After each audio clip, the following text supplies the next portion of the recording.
All right. Moving on. So I say that I disagree with the textbook definition. So someone might say, well, then, Julie, so how do you define conflict? Define conflict for us, Julie, define it. To which I say, no, I refuse. I will not define it. I refuse. What I will do, however, is I will do this. I will offer you 6 metaphors for conflict. Oh, I did not do my capitalization very good there. Imagine that the word metaphor is capitalized. Anyway, so 6 metaphors for conflict. This is as close as I'm going to get to giving you a clear definition, right? Okay, 6 metaphors for conflict. Conflict is a wave. We've talked about this one already, right? You know, we're in this ocean of relationships and goals and needs and resources. This is where we live our lives, right? With others in complexity, often with lots of stuff below the surface that we can't even see.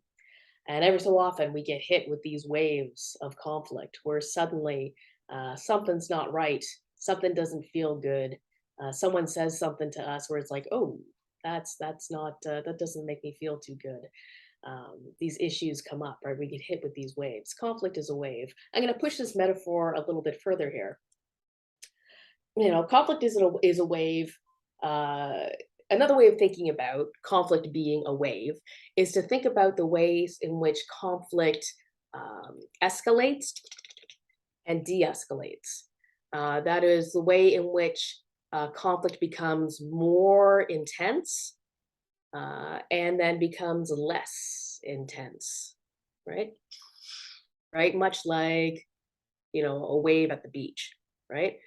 Uh, Sometimes a little wave will come in, it'll escalate a little bit, it'll go down. Other times a big wave will come and then it'll go back down.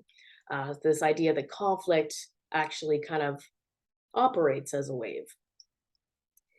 And there's actually a terminology for that we can use for this.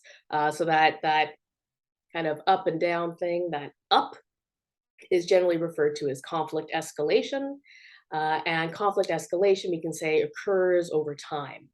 And this little image here that's overlapping the wave is actually kind of the skeleton, I guess, of a common tool or way of diagramming conflict, which is called a conflict escalation diagram. Conflict escalation diagram. And with this, you actually plot how a conflict escalates and de-escalates over time. It's kind of like I don't know, you kind of graph it out, I don't know, map it out. So this is a conflict escalation diagram. I had one student many years ago accidentally call this a conflict escalator diagram, you know, like an escalator at the mall, and you go down, right? Which I think is also kind of a great term for it. You could also call it, if you call it a conflict escalator diagram, I'd be down with that too, because it's another, it makes sense too, thinking about an escalator up and down. Right, so this idea of conflict escalation. So again, conflict escalates and it does so over time. Okay, so here's this same sort of skeleton of that diagram with the image removed. Within this kind of basic skeleton, we can use there is terminology that is used to refer to kind of the different points in the ways in which a conflict kind of escalates and de-escalates over time. The first is this term latent conflict. And this describes a situation where the conflict is present, but there hasn't been any kind of expression of that conflict. There hasn't been any kind of confrontation between the parties or really any kind of overt indication that a conflict exists. So it's kind of a conflict that's been suppressed and a conflict that exists, but it's below the surface, right? Again, if you picture people kind of like, you know, swimming in the ocean, right? The latent conflict is kind of like those forces in the waves which eventually result in that big wave, right? That latent stuff, that stuff that's below the surface. So conflict kind of starts off, you know, in this latent stage. And then at some point there's some kind of confrontation, and confrontation can occur in many different ways. It can be harmful or really subtle. It can manifest as, something overt, or can manifest as like avoidance.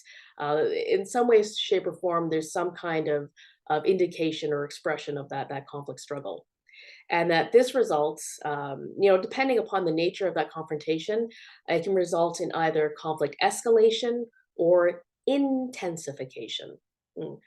I'm suggesting that these are two different things.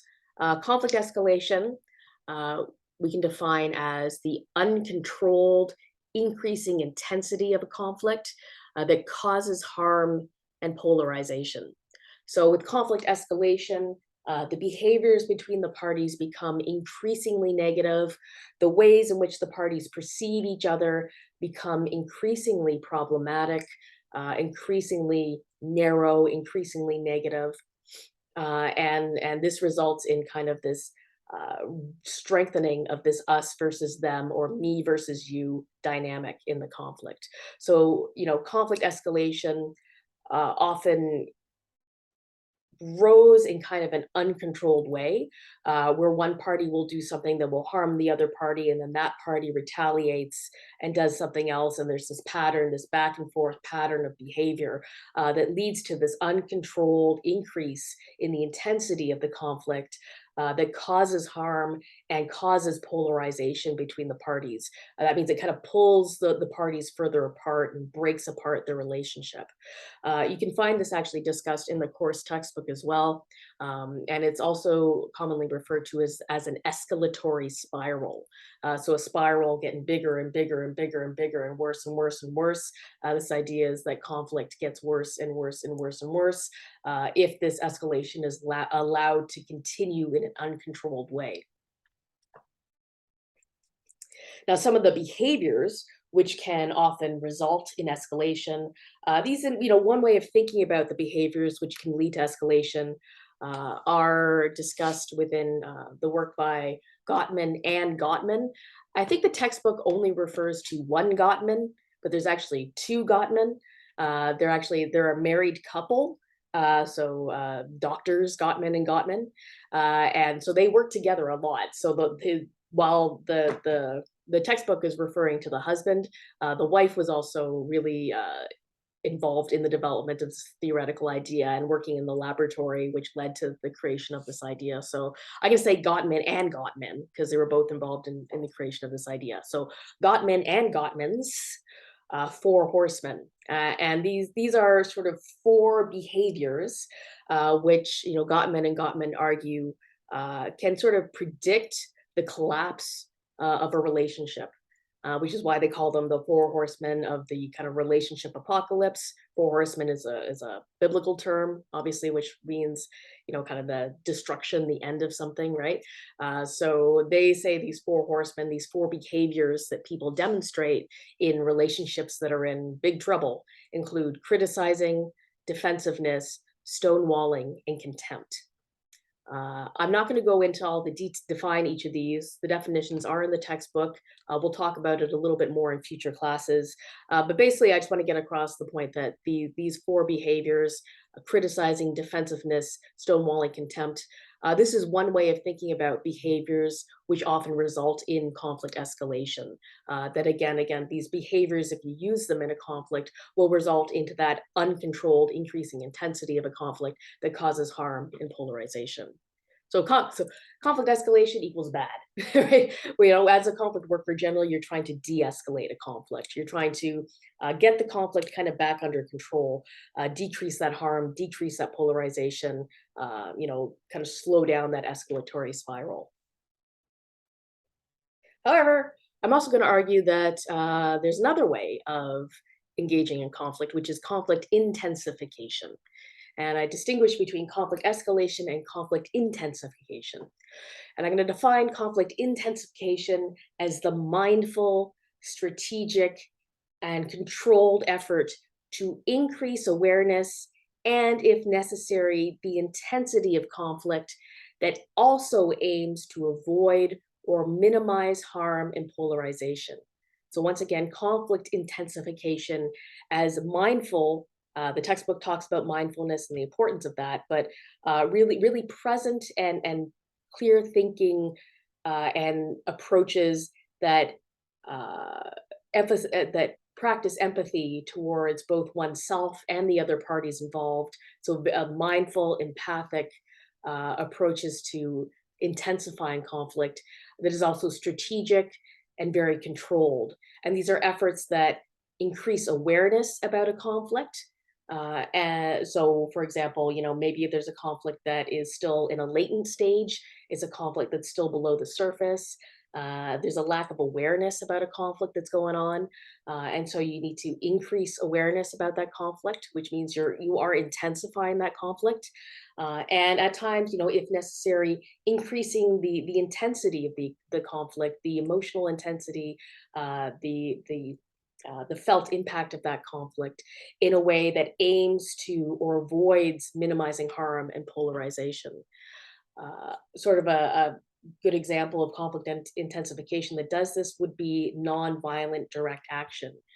So actions that you would see, as a part of protest movements, that are designed to again raise awareness about a social issue or a social conflict, and to draw more attention to that conflict, to dramatize that conflict to a certain extent, to get public perception on the side of the folks who are advocating for a particular perspective within that conflict. That kind of nonviolent action, so long as it seeks to avoid or minimize harm, and ideally avoid or reduce polarization, um, this could be seen as a form of conflict intensification rather than conflict escalation.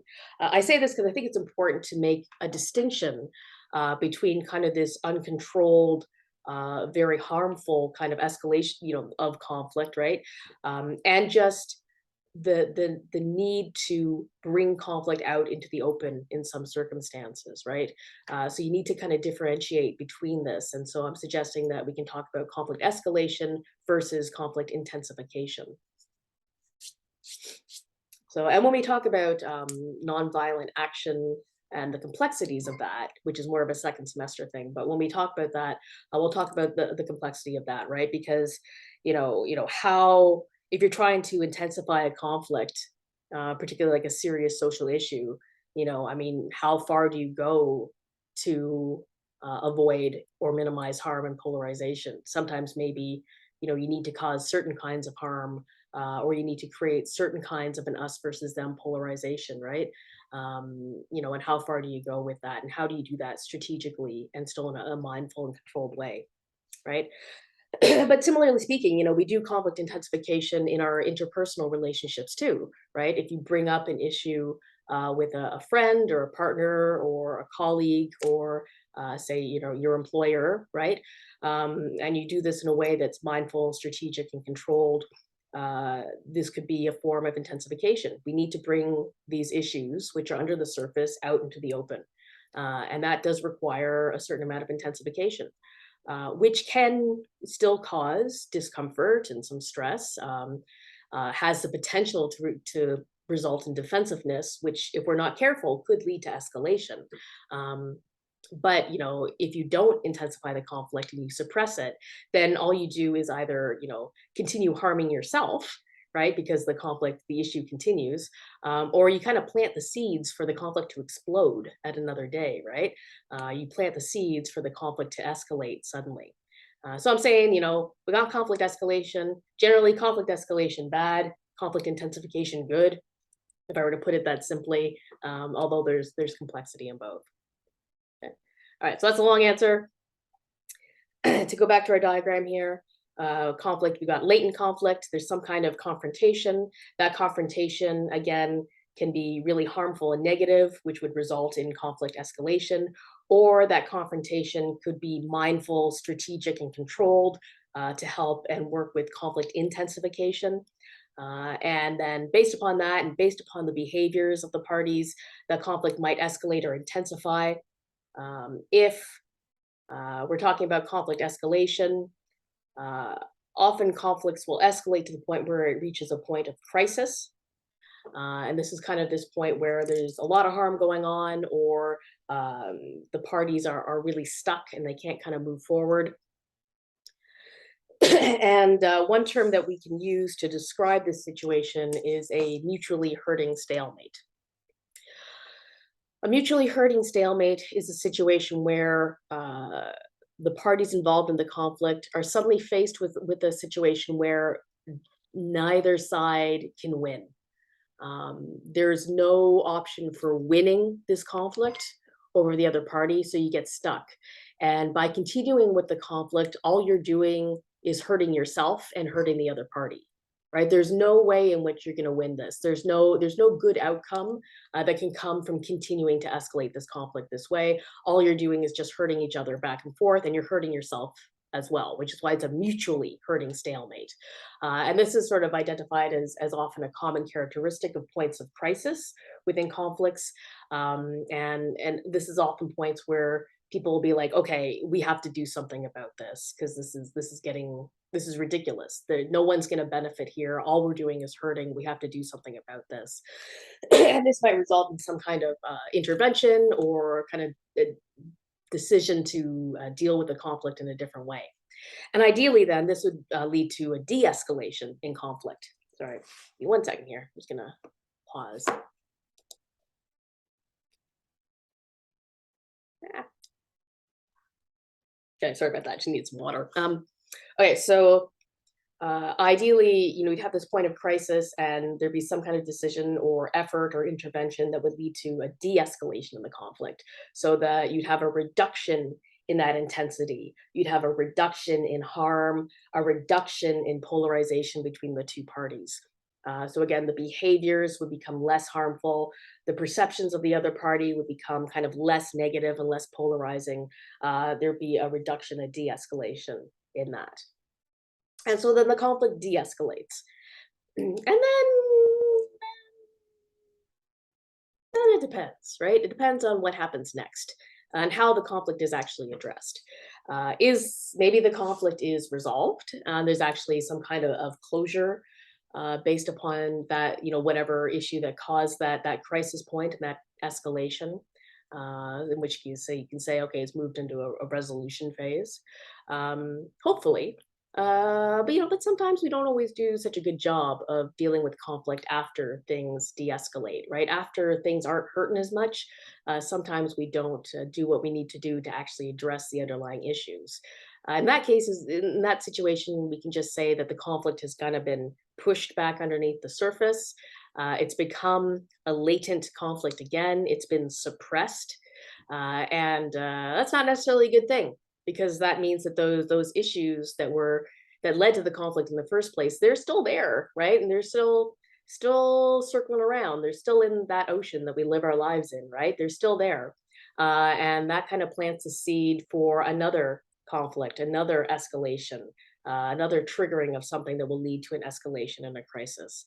So we have to be careful, just because a conflict has de-escalated, that doesn't necessarily mean it's been resolved, right? And yeah, so we'll talk about some of the complexities of that.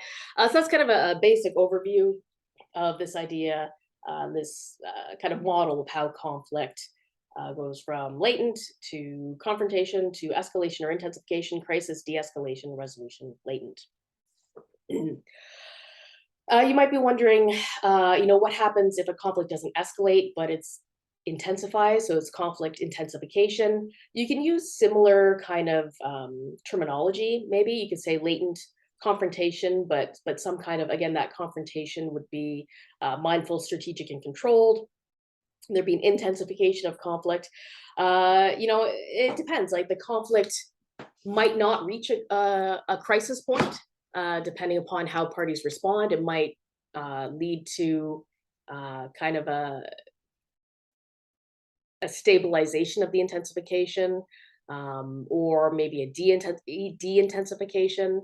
And that could ideally, that generally, I think, has a higher chance of resulting in some kind of actual creative approach, more of a transformative approach to conflict, or some kind of resolution. So, I mean, you can think of like, I don't know, maybe example would be a labor dispute, right? There's labor issues between an employer and their employees. Those issues are there. Then, say, contracts are up for negotiation. And this leads to sort of a confrontation between the two parties where the employees don't want to sign off on the contract that the boss is suggesting. And so the employees intensify the conflict. They may, strike. They may go on. You do other some kind of withdrawal of their services, right? So they're intensifying that conflict, and there's kind of this back and forth, back and forth. Maybe there's kind of a mix. There's some intensification plus maybe mixed with a little bit of escalation. It goes back and forth, and then there's some kind of point where it gets to a situation where the boss is like, okay, fine, we'll come back to the table and renegotiate this contract, right? So you can say, a situation like that, you've got kind of an intensification that does result in kind of like this heightened point of tension where there's kind of a balancing out of power between the two parties where the boss has to finally kind of give in and be like, okay, fine, I'll talk to you and we'll renegotiate this. And that can then, and then you go into, those negotiations, and you can see that as a bit of a de-intensification of the conflict. We'll talk more about this and how this works with nonviolent action, um, uh, nonviolent interpersonal relationships this semester, and then nonviolent action next semester. But that's the general gist. Okay, so conflict is a wave. Woo! Okay. Now, one way of some theorists and some models of this will talk about phases of conflict. Well, they'll say kind of phase one is that latent confrontation escalation stage. That's all kind of phase one. That crisis and mutually hurting stalemate is phase two. And then that de-escalation and resolution is phase three. And some talk about like phase one, phase two, phase three of conflict as it goes through this. I'm not the biggest fan of the phase one, phase two, phase three, because I think it inaccurately presents conflict as this really linear thing. Even this model of this like simple like up and down wave, it isn't really doesn't necessarily correspond with the reality of how conflicts play out. Obviously, it's not always this neat sort of wave here. In fact, it's usually more like this, right? It's like whoop, down, up, down, up, down, up, down, right up, down, up, down, up, down, up, down, da, da, da, da, right? And it goes on and on. Sometimes it might go back. There's a de-escalation, and then it escalates again, and then ba ba ba ba, right? So conflict doesn't necessarily play out in this linear way. But this type of model does help you to. It can be used as kind of almost like a template for reading a particular conflict situation, right? Where you can think about, okay, what was the latent phase of this conflict? What caused the confrontation here? Is this conflict escalating or de-escalating? Are we at a point of crisis? And it gives you some terminology and sort of a heuristic, a model for thinking through, thinking about a particular conflict, right? And seeing, okay, where does this situation fit kind of within this model? Okay. Oh yeah. Okay. So, kind of pushing on a little bit further from this, you can kind of use this when you're reading a particular conflict and be like, okay, so this conflict, is it at the latent phase? Is it at the confrontation phase? Is it escalating or at a crisis phase? Is it de-escalating, or is it at a resolution or latent phase? So you kind of use it to model, and you can even like map out. You could draw this out as a diagram, right? And you can show different points and different things, incidents in the conflict, and how it kind of leads to intensification and escalation or intensification as it goes through. A couple of other points to point out, though. What happens if the conflict never really hits that point of mutually hurting stalemate, right? And what happens if there is no de-escalation or resolution? What happens if the conflict just keeps on escalating and escalating and escalating? There's actually a term that you can apply to this particular situation, and it's called a meta-conflict. Meta-conflict. So a conflict that is stuck in this escalatory spiral that just won't stop, keeps escalating, keeps escalating, keeps escalating, keeps going with this back and forth, revenge, harm, revenge, revenge, revenge. You hurt me, I hurt you. You hurt me, I hurt you. You hurt me, I hurt you. A meta-conflict is a conflict wherein the central driving force is revenge and retaliation. rather than even achieving other conflict goals. So a meta conflict is kind of a conflict that has, really taken on sort of a life of its own, where whatever the conflict was originally about isn't even really seen as that important anymore, or isn't even on the parties' minds as much anymore. It's become this cycle of revenge, this cycle of retaliation, and all parties are doing is responding to the behavior of the other, right? So rather than seeking to achieve and address those underlying issues, all they're doing is just responding to the thing that the other party said or the thing that the other party did, and they're reacting to the other party, often seeking revenge or retaliation, to self-justify themselves or defend themselves, and whatever issues underlie that get completely lost in the conflict. And this would be sort of a characteristic of a meta conflict. Conflict that keeps going, keep going, keep going. A lot of sort of really long standing and long term international conflicts would be classified as meta conflicts. There's kind of a related term here. I don't have this down here. It's something we'll talk about next semester, which is intractable conflict. intractable conflict. Intractable conflict. And intractable conflicts are conflicts which just seem to resist any and all attempts at resolution.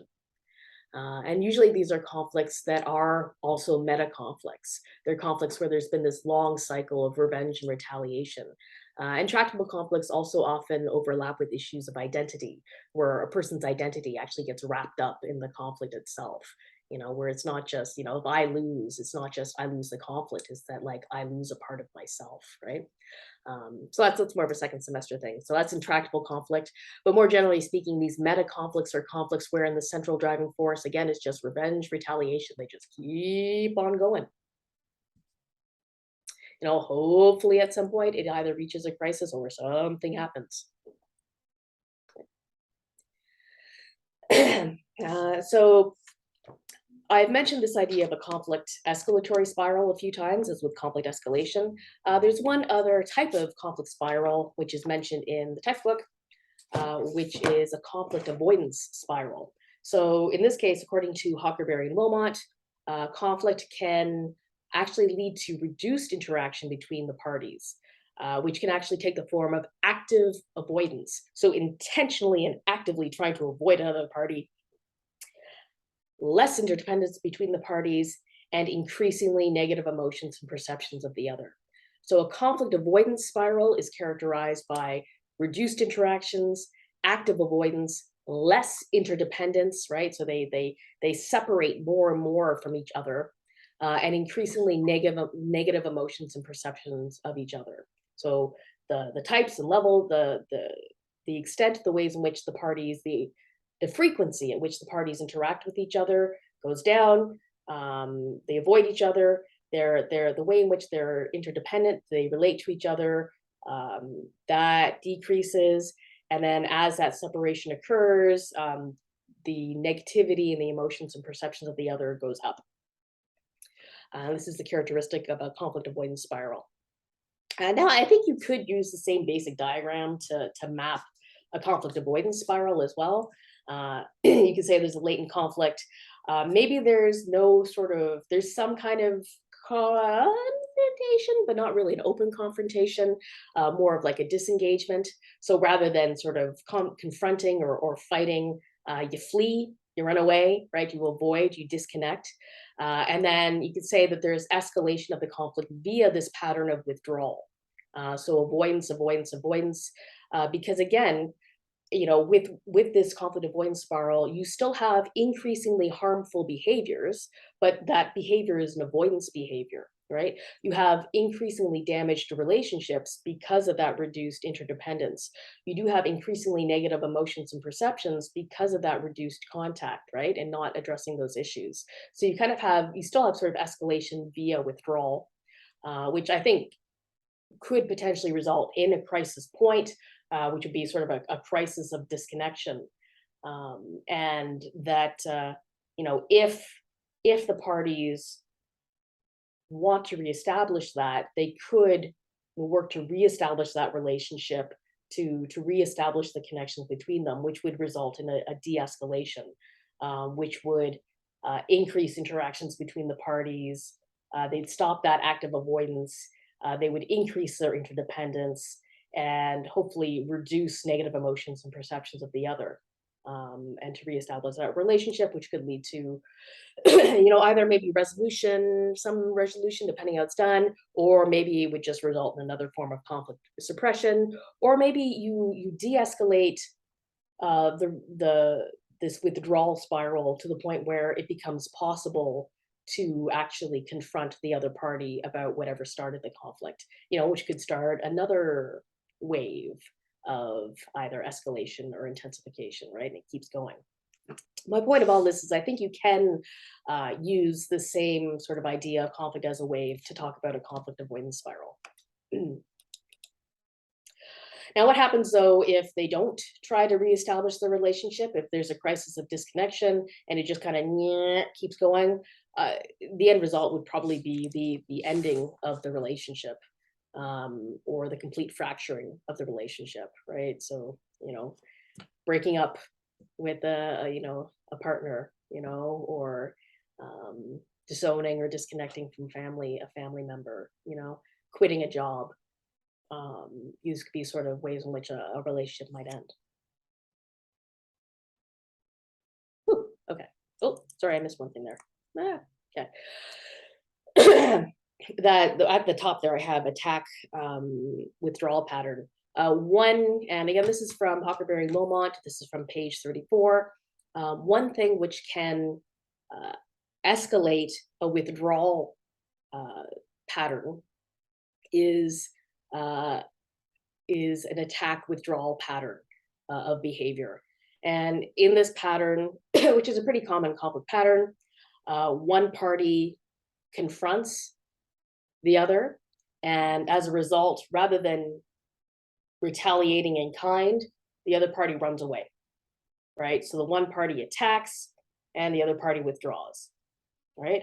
And then the one party will attack again and the other party will withdraw again. And it happens again. And so you keep attacking, the other party runs away, you attack, the other party runs away, you attack, the other party runs away.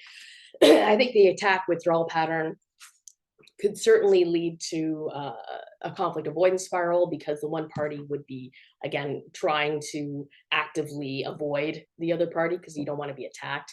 Or it could potentially result in, more of a conflict escalation and a conflict escalation spiral, because the other party could increasingly intensify their attacks, right? So that's sort of another pattern you commonly see within conflict. And it's something to pay attention to. If you see it as something which is happening within a particular conflict you're in or that you witness, you can sort of pay attention to be like, okay, every time this person, confronts this person about this, they withdraw or they stonewall or they withdraw in some way. Then you can say, okay, so how do we go about changing how that person doing the attacking, how they go about actually bringing up the issue? And what can we do that will not trigger this other person's defensiveness and cause them to withdraw? Ooh, sorry, I did not mean to include those. All right. Ooh, okay, so that's conflict as a wave. That's my first metaphor. Metaphor the second, number 2. Conflict is an orange. It's not the best metaphor. Some of the folks in communications and rhetorics are probably like, rhetoric is probably like, what are you, Dr. Hyde, what are you talking about? I'm going to say conflict is an orange though. Within conflict, you've got parties, you've got issues, you've got some kind of incompatibility or blockage. You've got some kind of perception or actual scarcity or perception of scarcity or actual scarcity in some way that causes some kind of an issue, which results in some kind of incompatibility or blockage between the parties involved in the conflict. So conflict is an orange. It's like an orange. You got to figure out what to do with the orange. And the immediate thinking might be either You take the orange, or I take the orange, or we split the orange in half. And it takes a lot of work to actually think through alternative ways of going about dealing with that. Mhm. And I'm going to push this metaphor a little bit further by talking a little bit more about what is that blockage between those two parties. What causes that flashpoint between the two parties? What really is the source of that incompatibility that causes conflict? We can actually take that block, that little lightning bolt, and we can see that it's a layered thing. There's actually different parts to that thing which causes that block between the party. And we can differentiate within that between positions, goals, and needs. And I expand that further to say positions, goals, or interests and needs. And that the other parties we're in conflict with, they also have positions, goals, and interests and needs. And we all have goals and needs, and when we're in a conflict, we usually take a particular position related to that conflict. And generally, it's this position that causes that incompatibility rather than the goal or the need which underlies it. So it's that position, that sort of explicit, like hard stance that we take in relation to a conflict, that's what causes the blockage and compatibility. And what we need to do is to start thinking kind of beyond that position to what our underlying goals are and what our underlying needs are. Some of you already brought this up in relation to the orange conflict itself, because you were talking about, well, how about you talk to each other and see why y'all want the orange, right? That is how you get beyond positions to think about goals and needs. I'm going to think about it another way. So I'll explain it one more time. Needs, goals, positions of one party. So let's say the position is, I want the orange. I want the orange. That's my position. That's my hard stance in this conflict. But let's say we kind of go underneath that a little bit to think about what the goals are. Goal or interest. I want the orange so that I can, what is it? What will be your goal? So that I can eat it, so that I can make orange juice, so that I can make a cake, so that I can get the seeds, so that I can trade it in for an apple, so that I can throw it at you, whatever it is. You have different goals, right? So underneath that position are goals. And there's also goals are usually very specific. I want this so that I can do this, something you're trying to do. But there also might be more general interests that you might have, of kind of other things that you're concerned about that are related to the conflict, that are kind of underneath your position. And then underneath those goals and positions are what are arguably universal needs. I want the orange so that I can blah, blah, blah, because I am in need of blah, blah, blah. I want the orange so that I can make juice because I am in the need of a drink. I want the orange so that I can make a cake because I am in the need of food, or something very basic, right? So the idea is that, underneath even our goals and our interests, what we're trying to achieve and what we kind of are what we care about or are concerned about are our needs. And these needs, many argue, are universal in that we all kind of share, basic human needs. And that, sometimes in conflict, not only do we need to get underneath the positions to talk about goals and interests, but sometimes you need to even go a little bit deeper to get people to talk about their underlying needs. Yeah. Positions, goals and interests, and needs. Different parties have positions, goals and interests and needs. And often we need to pull those apart, get underneath those things, right? Because if we stay just talking about our positions, which again are our hard stances in relation to the conflict, we're going to get stuck, right?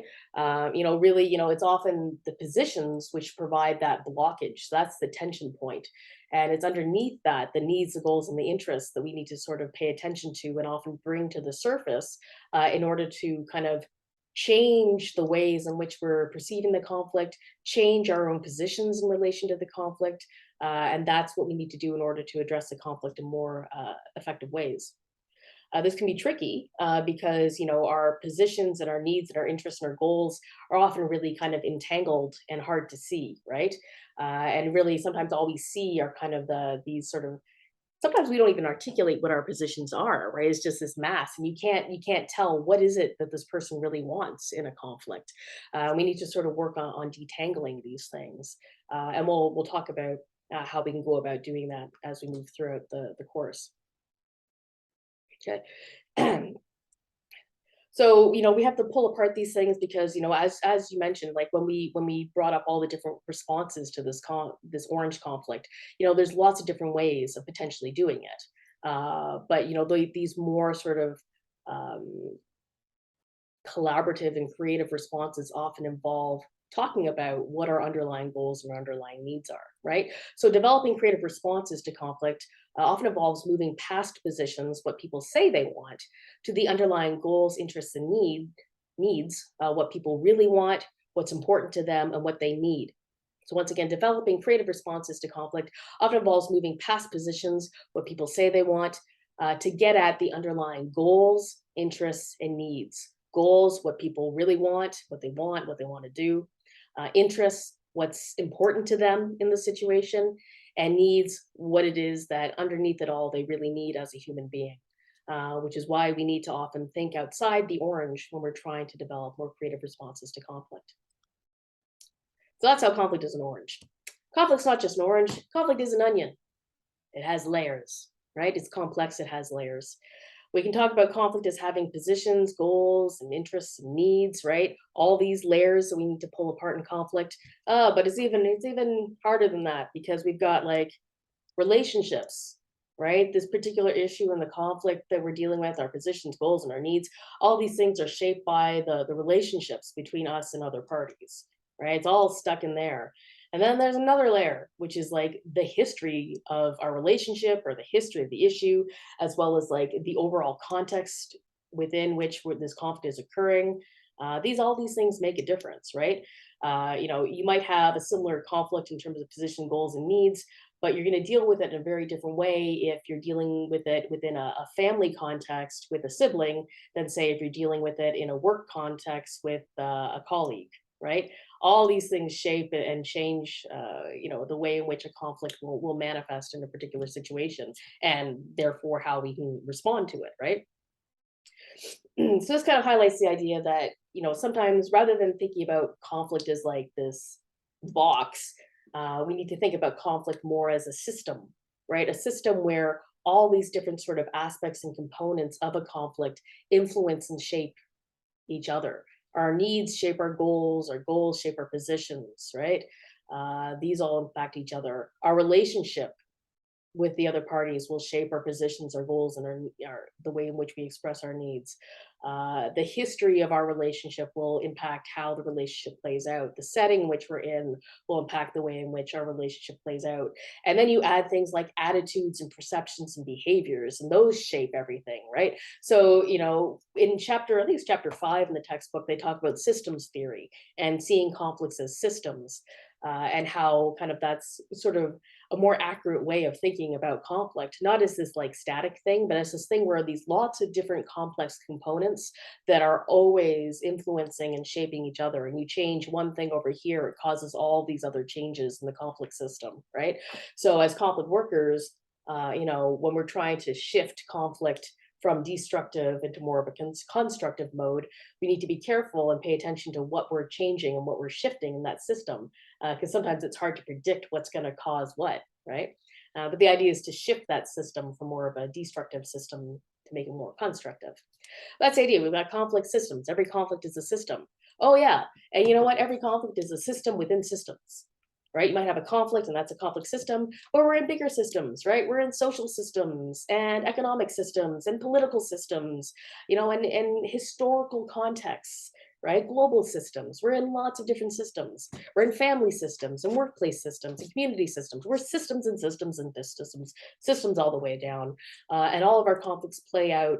All of these complex systems play out within these broader systems. And those broader systems impact the ways in which what conflicts we experience and how we experience them and what we do about them too. So it gets a little complicated. But conflict is an onion, and part of our job as conflict workers is to try to like pull apart those layers, right? To rip apart that onion.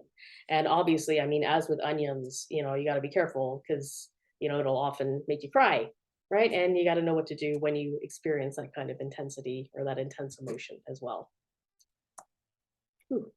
Conflict's not just an onion. Conflict is also an iceberg. Kind of relates to the onion point above, but within conflict, we've got stuff that's out in the open that people see. What people this could be behaviors, what people do, what people say, kind of that overt expression of that conflict. But there's so much stuff underneath the surface, right? That we don't know, that isn't expressed openly, right?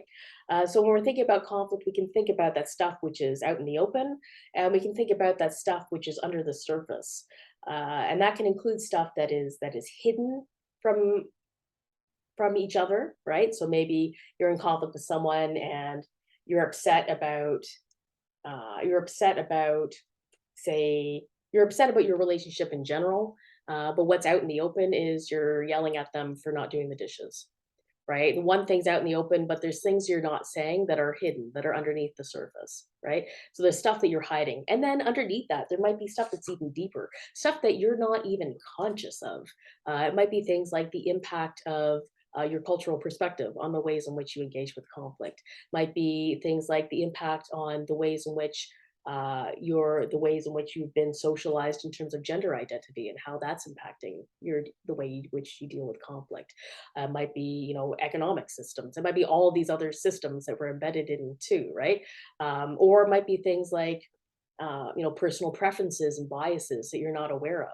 Right, there might be stuff that's underneath the surface, so far underneath the surface that you don't even know it's there, and the other party might have stuff too that they don't know is there, and maybe there's stuff between the two of you that you don't even know is there. So there's lots of stuff that's underneath the surface too, and part of what we need to do is to actually within conflict work is to pull some of that stuff out into the open, so that it can be dealt with again in a good way, in a mindful, controlled, intentional, empathic, respectful way, pulling things out into the surface. And this goes back to this idea of conflict intensification, pulling stuff out into the surface. Sometimes you need to intensify a conflict in order to pull some of the stuff out. Some terminology here. When we're talking about stuff that's underneath the surface, again, we can use this term latent. Like I talked about, latent conflict is conflict that's underneath the surface. There's also latent aspects of a conflict. There might be latent goals, latent perspectives, latent factors, right, that are underneath the surface that haven't been brought out into the open. So you can say those things are latent, all that under the surface stuff. And then all the stuff that's out in the open, some people say that, overt conflict, overt goals or explicit goals, or some people might say manifest, should be manifest, manifest conflict, not a little typo there, manifest conflict. So stuff that's out in the open, that's been manifested, as in like, that's been expressed, right? So you can use sort of different terminology to apply to that. But some of the common terminology is latent for stuff underneath the surface, and overt or manifest as stuff that's out in the open. Okay, so conflict is an iceberg. Conflict is also your ABCs. And by ABCs, I mean attitudes, behavior, and core concerns. Okay, so conflict is not just the issue. Conflict is also about attitudes and perceptions, the ways in which we see ourselves, the ways in which we see each other, the ways in which we see the issue, etc. It's also about attitudes and perspectives. Conflict is also about behaviors, your behavior, the other party's behavior, everybody's behavior. And lastly, conflict is also about those core issues and core concerns that we have that kind of underlie the conflict itself. So it's an ABC thing, or perhaps more accurately, APBCIC. That's not as catchy as ABCs. So if you remember ABCs, that should help you remember this. But so conflict is attitudes, perceptions, behaviors, and core issues.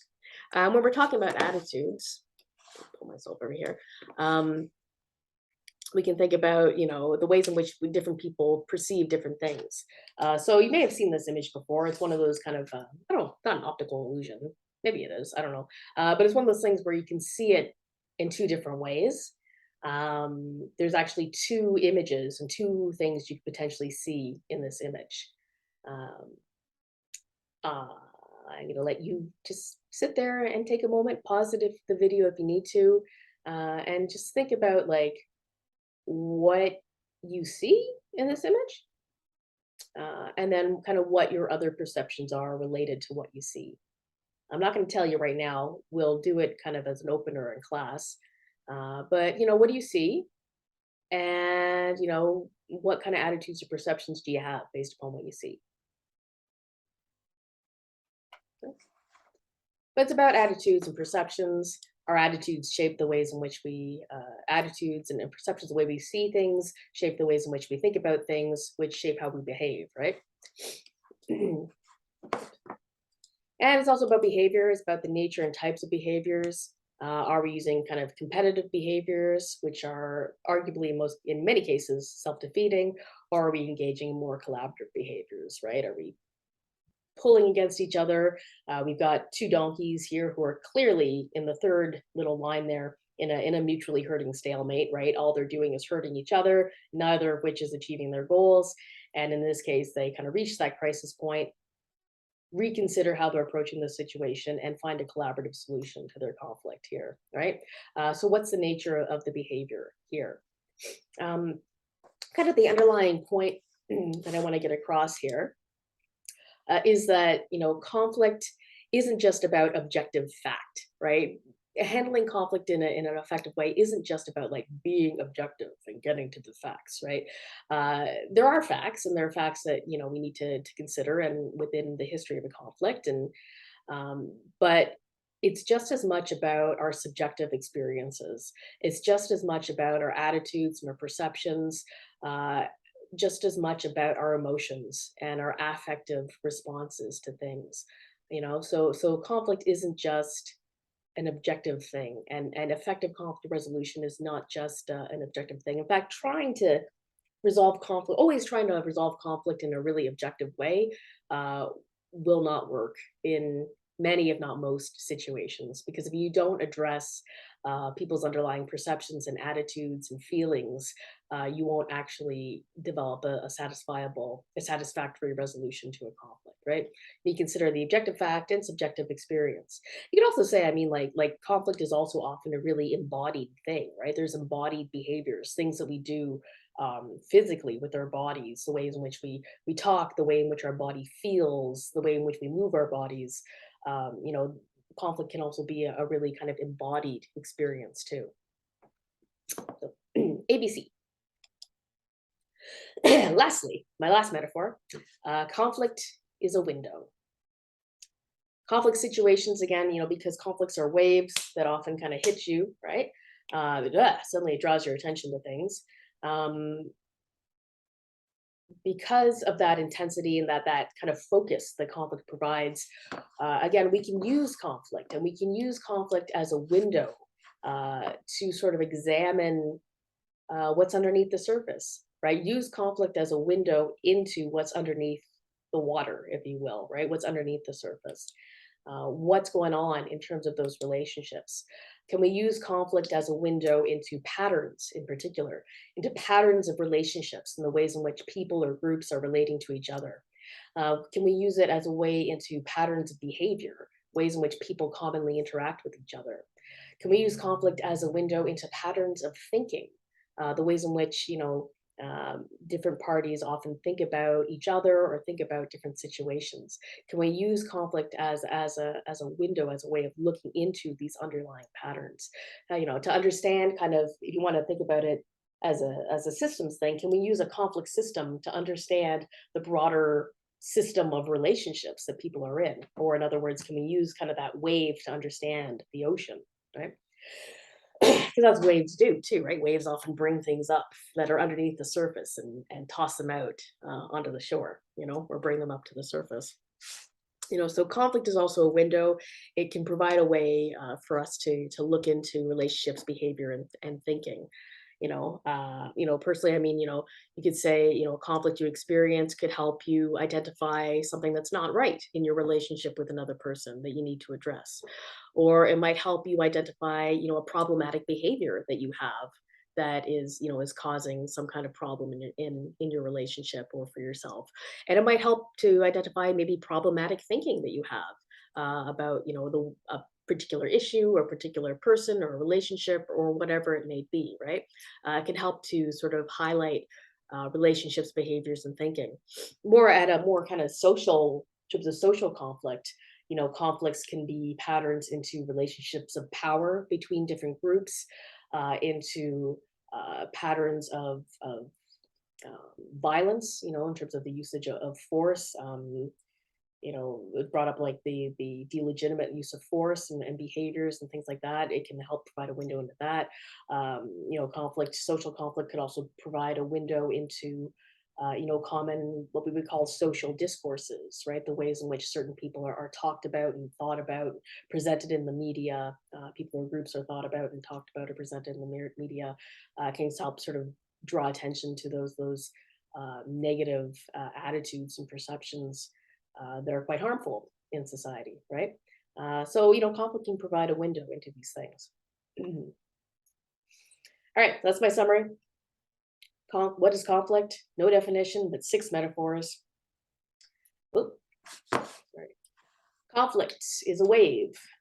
It can, we can see sort of relatively, somewhat, kind of, sort of predictable patterns of escalation or intensification and de-escalation. We can think in terms of spirals. Another way of thinking about it is that like conflict moves, right? The energy is intensify up and down and up and down and up and down, right? Conflict moves like a wave. Conflict is in orange. Conflicts have common elements. Conflicts have parties, they have issues. There's common elements, and we'll go into more of what those different elements are actually on Wednesday. So there's some commonalities, different conflicts, social conflicts, international conflicts, interpersonal conflicts. There's some common sort of elements of conflict that we can identify.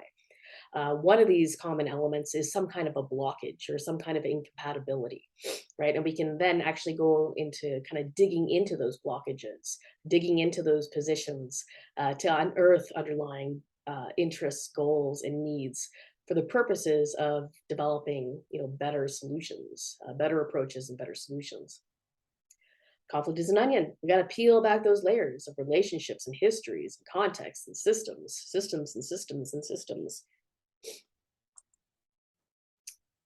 Conflict is an iceberg. There's stuff out in the open that's overt and stuff that is not, that is underneath. So we need to bring out what is unspoken or unknown, that latent conflict or those latent aspects of a given conflict. Need to bring that stuff out, and that's part of what we do when we're intensifying a conflict. We're bringing stuff out. Conflict is your ABCs. It's about attitudes and perceptions and behaviors and core issues and concerns. So it's both subjective and objective. And lastly, conflict is a window. It's a window into patterns of relationships, behaviors, thinking. It can also help us to think about ourselves as well as social systems, right? It provides a window into ourselves. It provides a window into our relationships. It provides a window into the systems in which we live. It provides a window into the society in which we live. Okay. So to sum up, I'm going to go back to these general characteristics of conflict that I talked about. Again, conflict, it's inevitable, it can be overwhelming, it can be used to transform, it's complex and relative, occurs at all levels, manifests in many different ways, has positive and negative potential. And then to that, I'm not going to add additional general characteristics of the conflict. I'm going to let you do that. Based upon what I presented in this video, can you think of other general characteristics of conflict? Can you come up with any more? One way of thinking about it is, can you complete the sentence, conflict is? Can you come up with at least 5 characteristics? Stop the video. Try it out. Think about what might be a few sort of general characteristics of conflict. Hoping you're pausing.